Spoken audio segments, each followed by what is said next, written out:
Hi, everybody. This is Addison Schonland, and it's March the 9th, 2022. Today, Thomas Jaeger, who is founder and CEO of ch-Aviation in Switzerland, and I are going to try something new.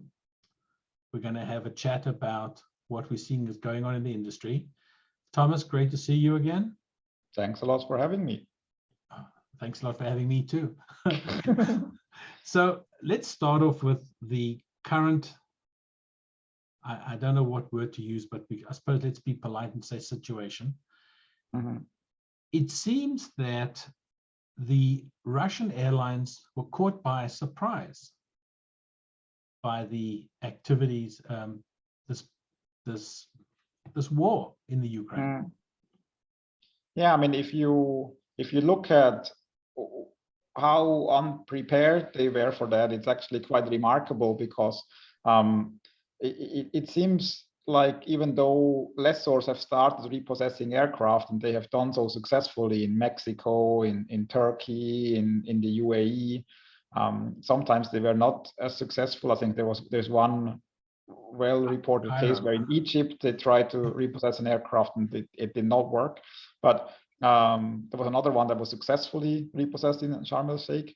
Most of the Russian aircraft that are actually stuck overseas did not got stuck there because the airspace was closed. Like Aeroflot aircraft that were stuck in Amsterdam, in Munich, in Geneva, and couldn't fly back anymore because the airspace was just close to them after they arrived.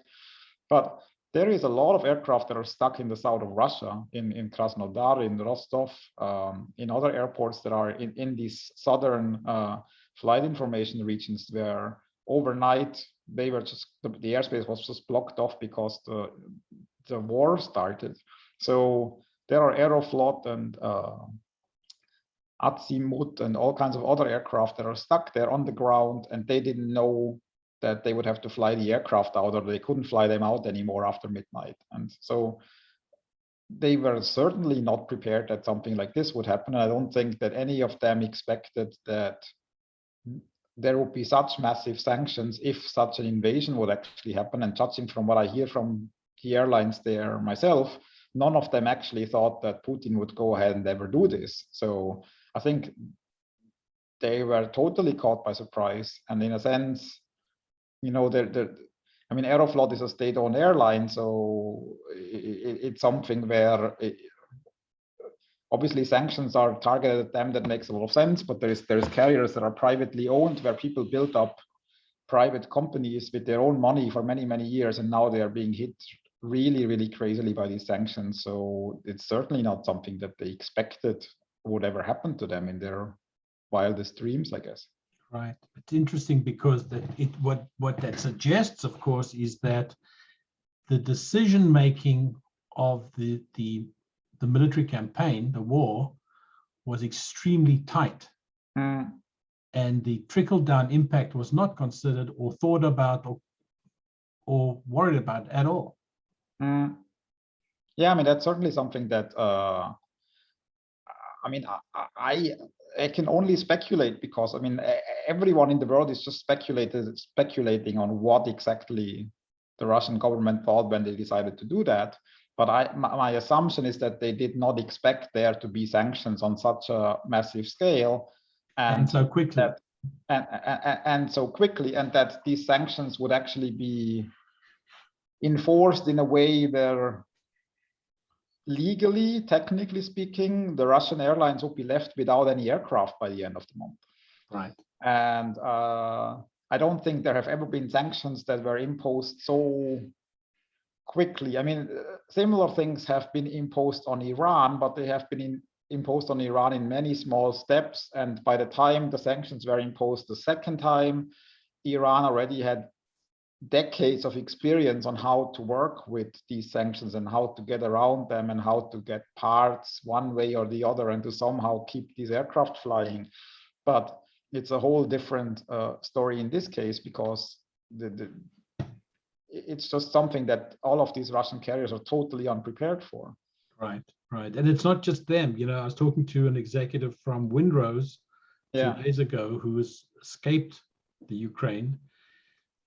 And I asked her, you know, where is the fleet right now? And she said, all over the country, And we've had to put in insurance claims. We have no idea. We can't get to any airports. We have no idea what the condition is. We don't know where the planes are. We don't know what's, we have no idea. Yeah. And I mean, some of these aircraft in Ukraine are owned by lessors as well. Correct. And the question is whether they actually have insurance cover or not, because some days before the invasion started, there were talks already about some insurance providers withdrawing insurance for aircraft flying or being in Ukraine. That's why some of the Ukraine international aircraft were flown out to Spain a couple of days before. And there was this one case where a SkyUp 737 was diverted into Moldova because it lost its insurance cover while it was flying and could not go back into Ukraine. So the question also is if there is actually any exposure there for some of the lessors that have aircraft in Ukraine right now that are not insured. But I don't know if that is a real issue, if you can even speak about the fact that someone losing a couple million on an airplane is an issue. I mean, there is a lot bigger issues that the people in Ukraine have to deal with. But there's a lot of legal and insurance and reinsurance questions that I think are a bit up in the air, and it's very difficult to answer how exactly that will all play out in the medium-term run. But you have different situations, because you have that situation where aircraft are stuck in Ukraine, possibly being damaged as a result of the war going on, and you have the other situation in Russia where there is aircraft that will potentially be without parts relatively soon, or that will be without insurance cover, that will be without I mean, there are talks that quite a few lessors are covered in the case there is a war risk where a country decides to go rogue and repossess aircraft or nationalize aircraft or whatever you want to call it.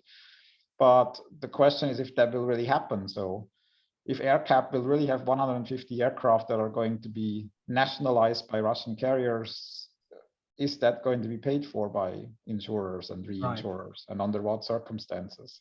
That's something that is over my head, but it's certainly hasn't happened on that scale before.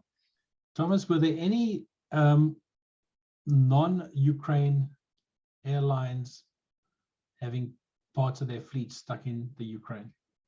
From what the only case that I know about by heart is that Wizz Air has aircraft in Ukraine, which is obviously caused by the fact that they had bases in Ukraine prior to the invasion. So they had several bases in Ukraine, in Kiev, in Lviv, in the west.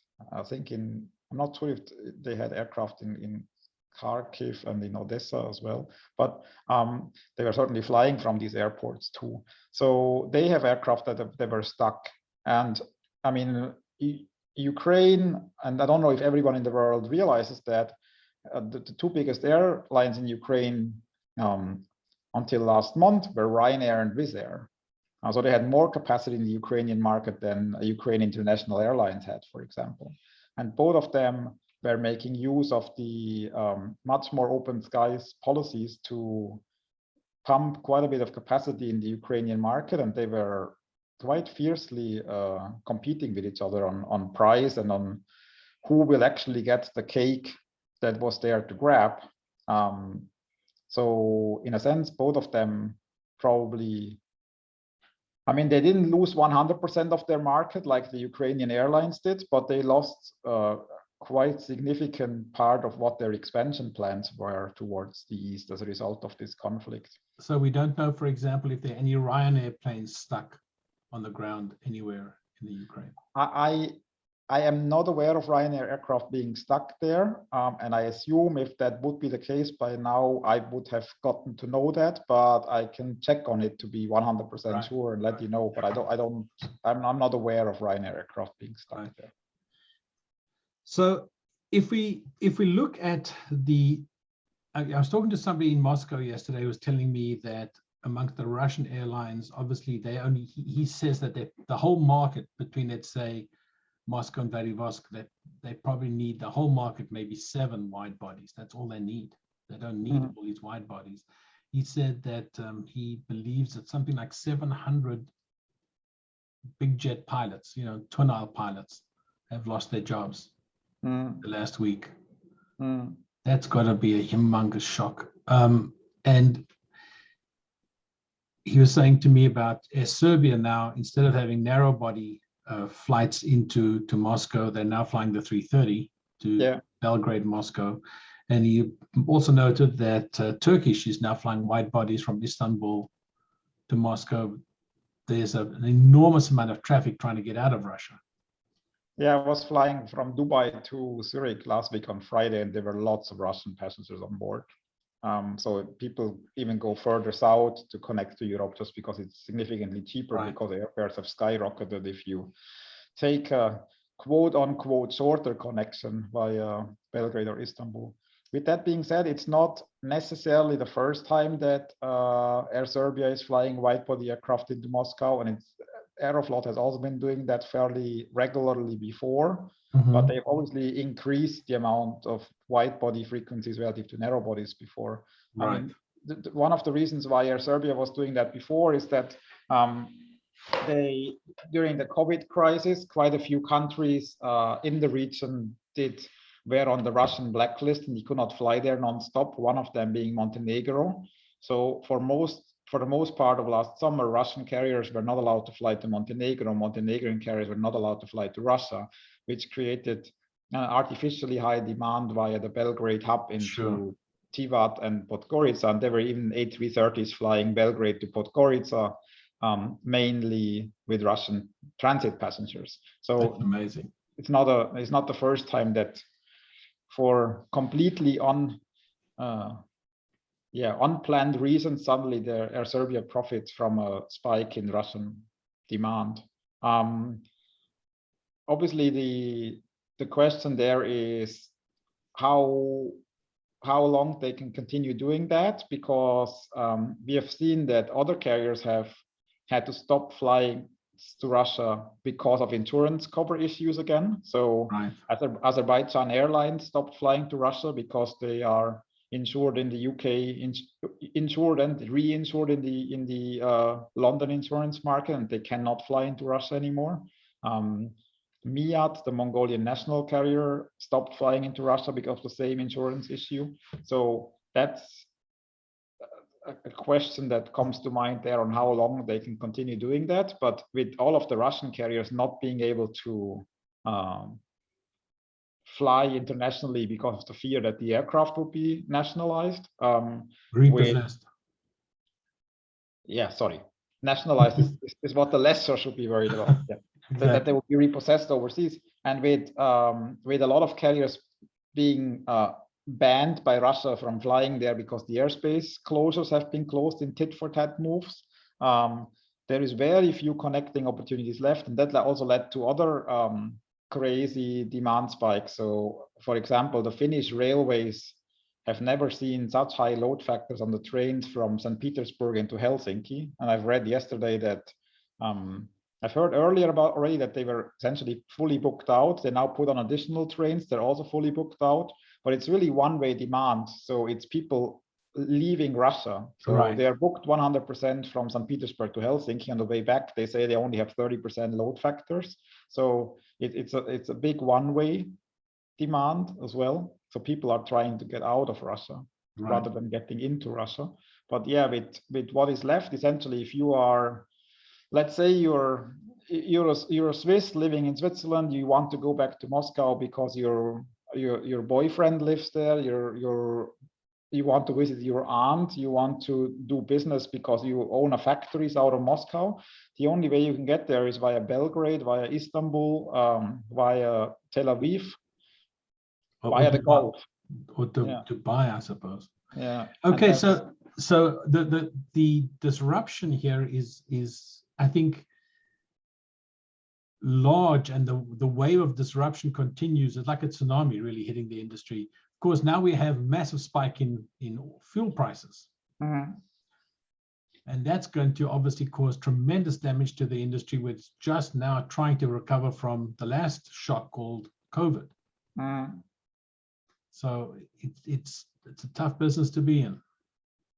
Well, I mean, that's how the airline industry has always been. There's so many external factors, and that you cannot control, which makes it so challenging, but maybe also so interesting to manage and so interesting to watch. But I mean, there's a lot of carriers that were already in relatively bad shape before COVID hit. They were then sometimes saved by their governments, saved by which other miraculous way they survived. I was just, as I told you before we started talking, I was in Thailand until last week and spoke to quite a few of the Thai carriers, most of which have gotten almost no money from the government at all, and they still managed to survive, turning every stone around to somehow find a way of getting external funding, of cutting costs and whatever. So everyone has just gone through a massive survival crisis before we now come to this next crisis again. So the question obviously is, if this time around, relative to the last couple of times when there were massive spikes in oil prices, we will see more bankruptcies and carriers leaving the market, or more consolidation. I mean, in North America, we've seen quite a bit of consolidation already with the Frontier Spirit merger and with WestJet announcing they would acquire Sunwing. In Europe, there has been very little going on so far. In Asia, there's been almost nothing going on, but Asia is still a lot more closed because of COVID anyway. So for them, it's a double hit. It's going to be very interesting to watch how it unfolds as an external observer, but I certainly wouldn't want to be in an airline CEO's shoes to deal with all of these crises at once again now. Yeah, it's terrible, terrible. Well, I suppose that it's like you point out that, you know, this is an industry that just goes from shock to shock and somehow survives. Well, but I think that the fundamental reason why it keeps surviving is that the actual demand for travel doesn't really stop. And I mean, we see now how it rebounded after COVID. I mean, we're not back to the same numbers as before yet, but even in premium cabins, you see that there is fairly strong demand now, and that is also driven by people spending more money when they travel for leisure purposes. And I've seen the same on every continent. I mean, if you look at, I always say Delta is kind of like that student that you probably didn't like in your class because they're always the best, because they're always first putting their annual report out. But when they first put their annual report out, I remember reading it and seeing how they said that while the business demand was not back to how it was before, and it was still lagging quite significantly, premium cabin demand was back a lot stronger than business demand was back. And that shows that people, when traveling for private VFR reasons or whatever, are willing to suddenly spend more on business travel. I've heard the exact same thing when speaking to Lufthansa. I've heard the exact same thing when speaking to the Thai Airways CEO last week. So there is always I think the desire, the demand for travel doesn't really go away no matter what happens. If you're allowed to travel, if you feel safe to travel, if you can afford to travel, people are traveling. And so it's a bit the same as with tourism demand to Thailand or to Egypt, where they always speak about Teflon Thailand, because no matter what happens, be it SARS, be it COVID, be it whatever, the demand is always coming back again as soon as you are allowed to and people feel safe to travel. So I think that's why the industry as such is probably always going to survive whatever happens to it, but it's obviously hasn't happened in a long time that there were so many shocks in a row. Right. It's interesting you say that, because you don't think, it's not natural to consider that travel would have an inelastic demand. Yet, as you point out, it seems to have a relatively inelastic demand, that it does bounce back. and bounces back quickly, which is really fascinating because who would have thought? You know, it is the ultimate discretionary good. Yeah, but in a sense, you know, a lot of these things, if you think about it ahead of time, you would have thought that it would be impossible that airlines would make such statements about premium demand now. And obviously the premium demand is not back to where it was before COVID, but it came back stronger than people expected. And if you would have said, I think premium demand will come back to these levels that it came back to now already, people would have considered you crazy. But if you think about it in retrospect, it actually makes some sense, because if there's a lot of people that were really badly hit by the COVID pandemic financially and that lost their jobs and that went through a lot of financial hardships. But there's a lot of people that did not, because they had office jobs, they just worked from home. Instead of having to commute to the office, they saved money on their commute. They were not allowed to go outside and have fun. They didn't spend money on going to restaurants. They didn't spend money on going to concerts. They didn't spend money on going on weekend trips. They didn't spend money on all kinds of stuff, and just save that money and have it in their bank account. So now that they're allowed to travel again, why not do something good for yourself and use that money now? So that in retrospect, if you think through it all, it makes sense why suddenly there is a lot more leisure premium demand than there was before the pandemic. Because why not spend it on a business class flight to wherever you're going on vacation instead of economy, because you can afford it. Right. So in a sense, it makes sense. And if you think through that after the fact now, it adds up. But if you thought, I think people didn't think about that before. I've not heard anyone in the airline industry talking about the fact that there might be more premium leisure demand after the pandemic is over, ever, until it happened. Right. It was all about business travel will not come back. We will never see that same premium demand again. No one connected the dots that way. But if you think about it retroactively, it makes a lot of sense. And I think that shows that people are, when they can spend money on travel again, they are spending it. So it's something that people apparently want to do regardless of what happened. Thomas, a great conversation. I look forward to chatting with you again soon. Thanks a lot. Take care.